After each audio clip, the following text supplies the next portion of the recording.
Imagine returning from a decade of war and sea storms to reclaim your throne, only to find yourself immobile in the peace of your retirement. This is the reality for the king of Ithaca, staring into a dying hearth, seemingly fixed in place by his own success. The kingdom he fought to return to now feels like a cage. He looks at his subjects, a people who hoard, sleep, and eat, and his aged wife, and the barren crags of his island. He spends his days measuring out laws to citizens who do not know his history. His mind pulls him back to the ringing plains of windy Troy. He remembers the adrenaline of combat and tight bonds of fellow warriors from a time when he commanded the attention of the known world. This friction between his past and present creates a physical ache. He declares his intent to drink life to the lees, consuming his remaining days the way one finishes a glass of wine, swallowing every drop down to the sediment at the bottom. For a man built for motion, the simple act of breathing does not qualify as living. He sees pausing as a form of decay, comparing himself to a sword rusting in a scabbard instead of shining through use. Ulysses has spent a lifetime in motion. His travels brought him through various cities, complex governments, and foreign climates, earning him honor among councils of powerful men. While some view experience as a container to be filled, Ulysses views it as an archway. The geometry is relentless. As he moves forward through the arch toward the edge of his known world, the untraveled margin fades away, hovering just out of reach. Every new discovery serves to highlight the scale of what remains unseen. His hungry heart persists because the horizon of knowledge expands faster than he can travel toward it.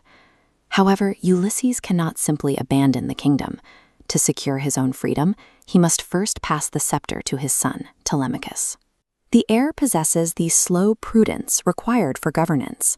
Civilizing a rugged people and guiding them toward useful lives requires a level of patience the father lacks. The poem separates their temperaments.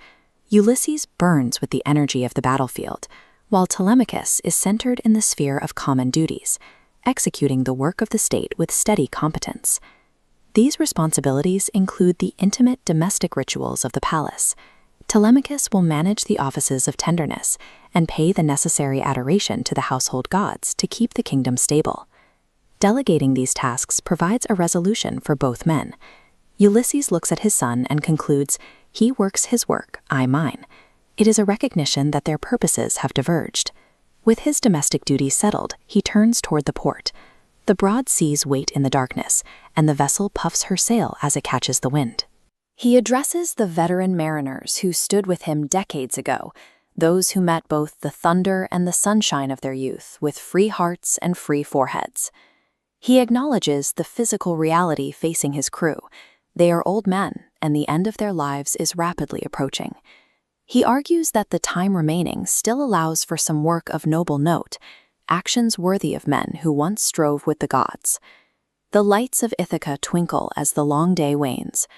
The moaning of the deep sea serves as a call to his friends, signaling that it is not too late to push off and seek a newer world. He sets an unyielding final destination. His goal is to sail beyond the sunset and the baths of the western stars, continuing his journey until his final hour. The journey leads to two possible ends. The ocean gulfs may wash them down, or they may reach the Happy Isles to see the great Achilles once again. He admits that the physical prowess that once moved earth and heaven has faded. Time and fate have left them with weakened bodies. While the physical frame has aged, their internal composition remains the same. They possess a heroic heart, driven by a will that refuses to give in to the passage of time. His internal resolution centers on a final, active commitment to strive, to seek, to find, and not to yield.